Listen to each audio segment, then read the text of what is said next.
Et alors qu'une bande de voleurs ont dépouillé des baigneurs, figurez-vous, près de Montpellier, sur les plages du Pont du Diable. 20 à 40 adolescents venus des cités de Montpellier ont en effet fait une razzia sur les bords de l'Hérault. On va en parler avec Patrice Martin, qui est CRS du syndicat de police unité SGP. Merci d'être avec nous, monsieur Martin, cet après-midi. Alors ça fait ce fait divers près de Montpellier, alors que nous sommes encore qu'au mois de juin, finalement, inquiète les futurs vacanciers, évidemment. Oui, bien sûr. Bonjour tout d'abord. C'est l'illustration, une fois de plus, du déplacement saisonnier de la délinquance sur les lieux de baignade ou sur les plages, plus précisément l'été. Nous, c'est ce qu'on dénonce avec notre organisation syndicale, parce que on assiste... il faut savoir que chez les CRS, il y a depuis 1958 un dispositif de nageur sauveteur CRS, qui est affecté sur les plages et dévolu donc à la surveillance à la fois des baigneurs, mais aussi à la surveillance de la délinquance, puisque nous sommes les seuls sauveteurs à avoir une double casquette, une casquette de policier et une casquette de sauveteur. Et malheureusement, on va dire depuis les années 80, 90, ou dans les années 90, il y avait environ 800 à 1000 nageurs sauveteurs des CRS sur les plages.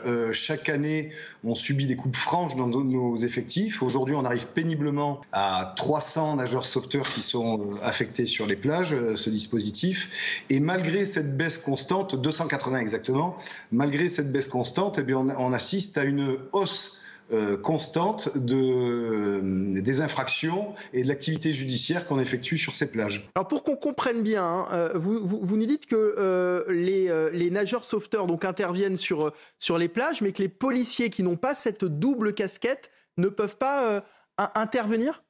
Alors si, bien sûr, ils peuvent intervenir. Le problème, c'est la réalité du terrain. C'est-à-dire que quand vous êtes affecté dans un poste de secours, que vous êtes là pour surveiller, que vous avez les moyens qui vous sont donnés pour effectivement effectuer une surveillance efficace à la fois sur le plan d'eau et sur la plage, évidemment, vous êtes plus à même de répondre aux nécessités, aux besoins en matière de sécurité des estivants et des usagers de la plage. Le problème d'être, quand on est en ville, vous comprendrez c'est pas des conditions adaptées pour intervenir sur les plages. Ouais. Et ce que je voudrais signaler, c'est que les nageurs sauveteurs des CRS sont l'incarnation même de la police de proximité tellement voulue par notre ministre de l'Intérieur à l'occasion du Beauvau de la sécurité. Et qu'aujourd'hui, on veut, je sais pas si on en parlera un petit peu plus tard, mais qu'on veut supprimer en 2024 à l'occasion des Jeux Olympiques de Paris. Alors, quels sont les types de délinquances qui sont visés justement sur les plages l'été, les pickpockets certainement essentiellement ou autre chose? Tout. Vous savez, ça va de la petite incivilité évidemment à la plus grosse agression. On peut constater des agressions sexuelles, il y a des exhibitions, il y a des vols. Et après la petite incivilité, vous savez, qui pollue, qui empoisonne la tranquillité des usagers de la plage, où on a envie légitimement de se reposer. Et puis dès lors vous avez des jeunes à côté, ça c'est normal, qui jouent au ballon, qui mettent la musique un petit peu trop fort. D'avoir des CRS à proximité, tout de suite ça dissuade un petit peu forcément toutes ces volontés de volonté peut-être pas forcément volontaires, mais qui dérangent les usagers de la plage. Alors il y a un dispositif renforcé évidemment qui est mis en place sur les plages du littoral à l'approche de l'été. C'est déjà le cas, j'imagine ? Oui, alors non, pas encore. Pas partout alors peut-être, parce que avant on avait...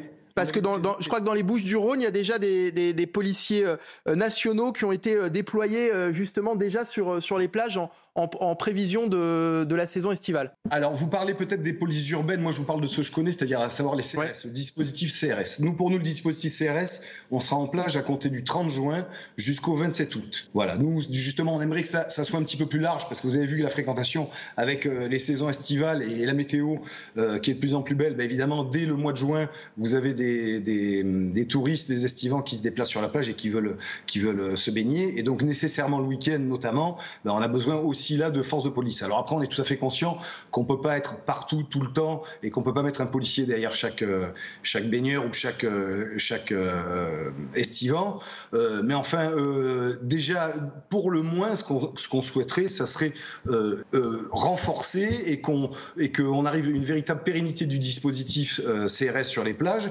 Et pour nous, c'est un véritable sujet d'inquiétude pour l'organisation des Jeux Olympiques en 2024 parce qu'on a l'impression que pour nos autorités, la Terre va s'arrêter de tourner, qu'il y aura plus de délinquance sur les plages et puis qu'il faudra exclusivement concentrer les moyens et les forces de police pour l'organisation de ces Jeux Olympiques. Alors même si on est conscient de l'importance et de l'enjeu d'assurer une sécurité efficace pour ces Jeux Olympiques, bien sûr. Parce que ce qu'on comprenne bien ce que vous êtes en train de nous expliquer par rapport au JO 2024, donc l'été prochain, l'été 2024, vous êtes en train de nous dire que les sauveteurs CRS ne seront pas déployés sur les plages et qu'ils seront à Paris pour les JO. C'est ce que vous êtes en train de nous dire. Alors, je ne dis pas qu'ils n'y seront pas. En tout cas, c'est une volonté politique. On a interpellé justement, on a apostrophé à l'occasion du congrès ordinaire qui avait lieu à Nancy pour notre organisation syndicale, monsieur le directeur général de la police, madame la directrice centrale des CRS.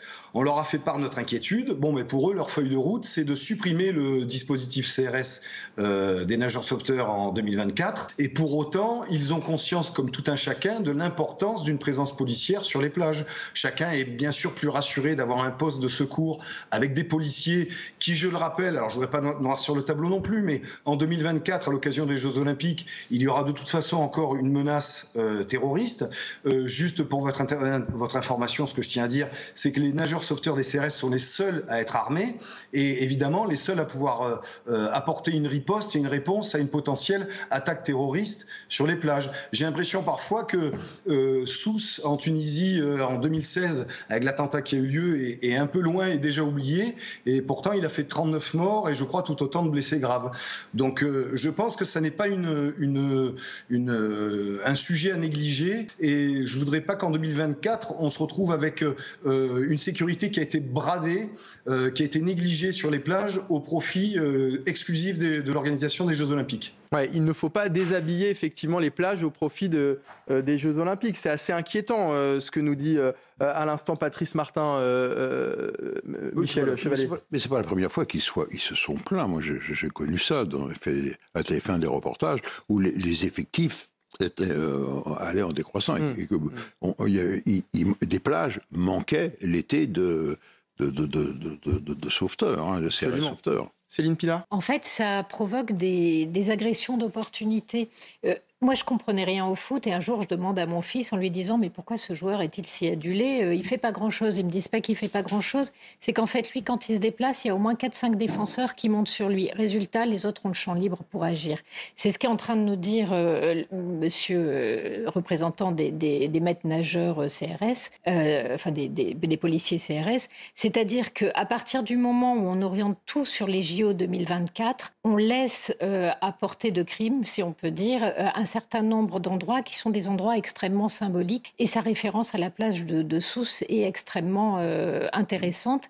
La chose qui peut être inquiétante, c'est d'avoir le sentiment qu'on a des politiques qui acceptent des missions extrêmement importantes, et les JO, c'est important pour l'image de la France, et qui semblent ne pas se donner les moyens, on est à 1 an de ces questions-là, de sécuriser en fait tout le territoire, obnubilés qu'ils sont par la place de Paris, ce qui peut déclencher des phénomènes d'opportunité pour des gens qui, eux, n'ont qu'une seule idée, c'est déstabiliser les pays et qui savent qu'un massacre sur une plage ou un massacre au JO aura des effets extrêmement importants.